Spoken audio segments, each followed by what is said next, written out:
Maksudnya adalah ada dua syarat yang harus dipenuhi berdasarkan undang-undang ASN tersebut. Nah ini, semoga Bapak, Ibu, atau teman-teman sekalian memenuhi syarat ini dan menjadi ASN P3K di tahun 2024. Amin.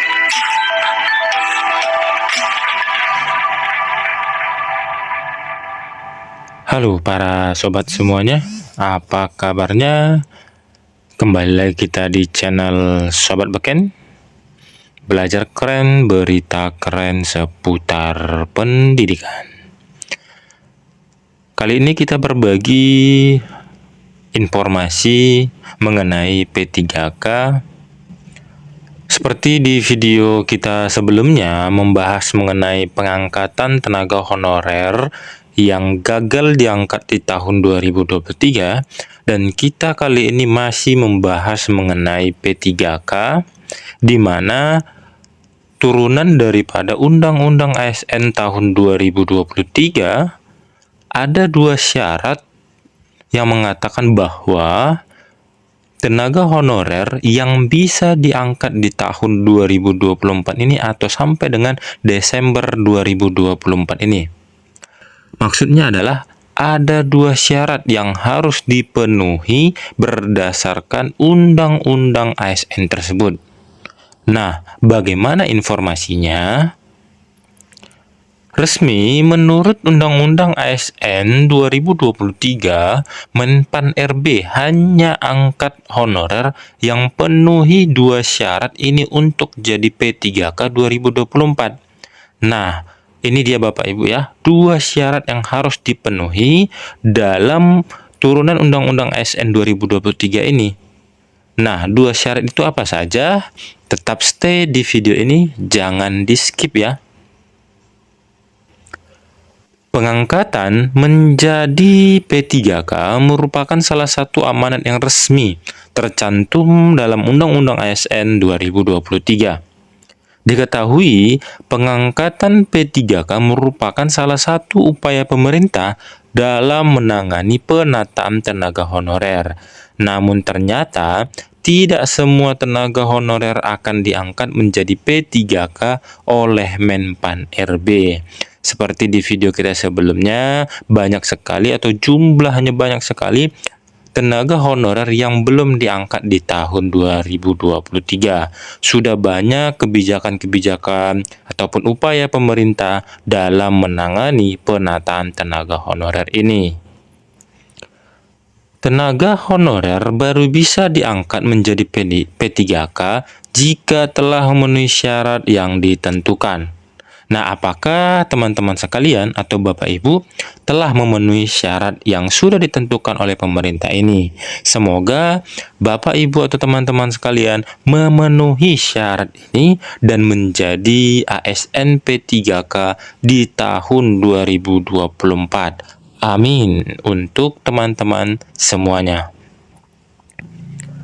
Jadi, ada dua syarat yang harus dipenuhi oleh tenaga honorer untuk bisa diangkat menjadi P3K. Yang pertama, itu adalah lolos verifikasi, dan yang kedua, itu validasi data.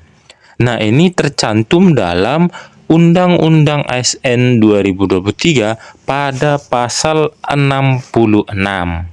Nah, pastinya teman-teman sekalian bisa melihatnya lebih jelas di Undang-Undang ASN 2023 pada pasal 66.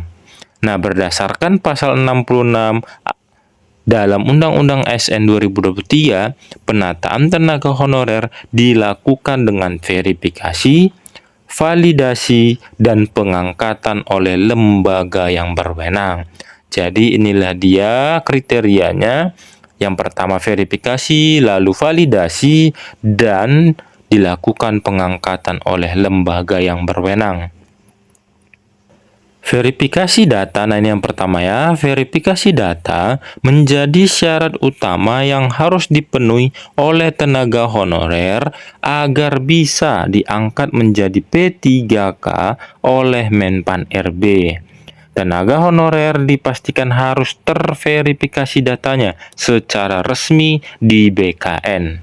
Nah, teman-teman sekalian atau Bapak Ibu, apakah data teman-teman sudah terverifikasi oleh Menpan RB? Ayo cari data Bapak Ibu semuanya, apakah sudah terverifikasi? Jika belum, bagaimana ceritanya atau alurnya supaya terverifikasi? Jangan sampai ketinggalan dengan teman-teman yang lain sudah terverifikasi datanya secara resmi di BKN. Nah, itu dia yang pertama. Nah, yang selanjutnya itu validasi. Nah, hal tersebut atau validasi itu wajib dipenuhi karena untuk menyatakan bahwa data tenaga honorer sudah benar. Nah, itu dia validasi, apakah data Bapak Ibu atau teman-teman sekalian sudah benar. Lalu, pengangkatan tenaga honorer menjadi P3K merupakan salah satu mandat yang wajib diselesaikan menurut Undang-Undang ASN 2023. Nah, itu dia ya, verifikasi lalu validasi. Nah, berdasarkan Undang-Undang ASN 2023, pengangkatan tenaga honorer wajib diselesaikan paling lambat pada Desember 2024.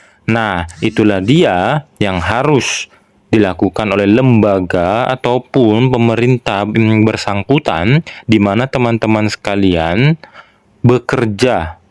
Di mana lembaga tersebut harus melakukan pengangkatan dengan dua syarat tersebut dan berdasarkan Undang-Undang ASN 2023 paling lambat pada Desember 2024.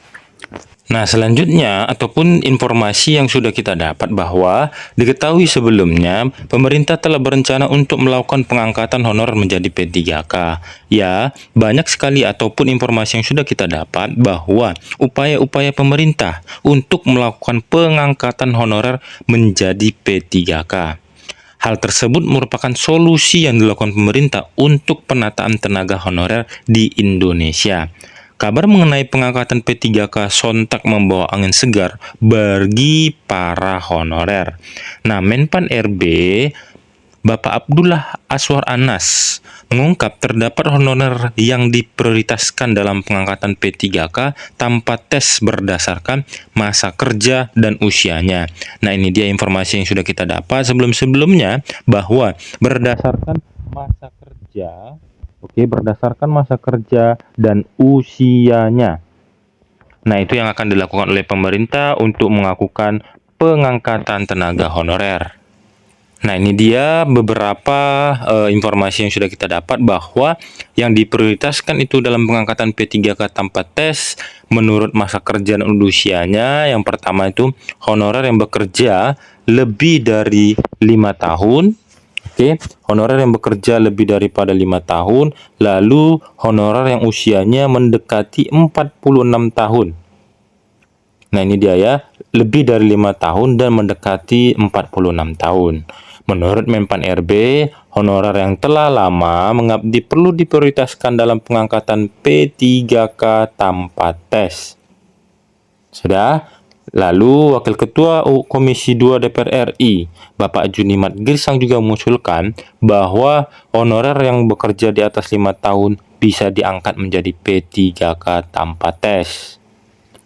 Namun, pengangkatan P3K tetap harus melalui verifikasi dan validasi data secara ketat.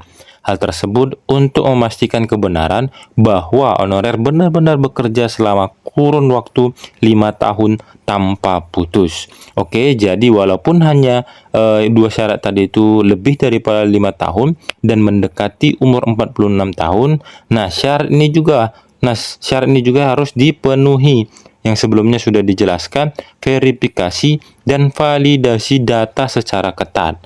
Nah, apakah data-data tenaga honorer itu sudah terverifikasi oleh BKN? Apakah data-data Bapak Ibu teman-teman sekalian sudah tervalidasi? Apakah data teman-teman sudah benar? Yang pertama verifikasi dulu, lalu validasi. Nah, itulah dia dua syarat penting yang harus teman-teman sekalian atau Bapak Ibu sekalian penuhi, verifikasi dan validasi data. Semoga teman-teman sekalian dan Bapak Ibu sekalian memenuhi syarat tersebut agar menjadi ASN P3K di tahun 2024. Nah, sekian informasi yang dapat kita bagikan. Semoga bermanfaat dan tetap dukung channel ini agar semakin semangat untuk berbagi info-info lainnya. See you next video.